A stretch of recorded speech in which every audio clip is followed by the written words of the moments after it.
How to fix your Ring camera having the error code P7-07.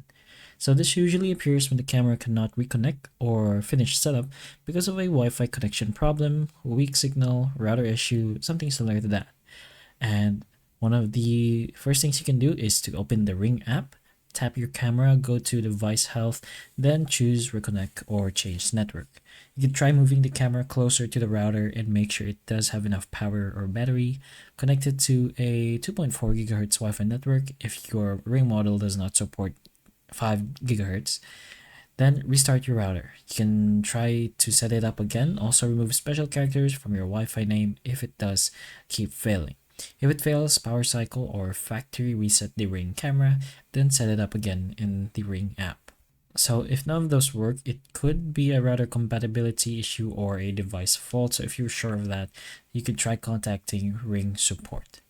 But hopefully this helps. If it can, please like and subscribe for more videos like this, and that's all.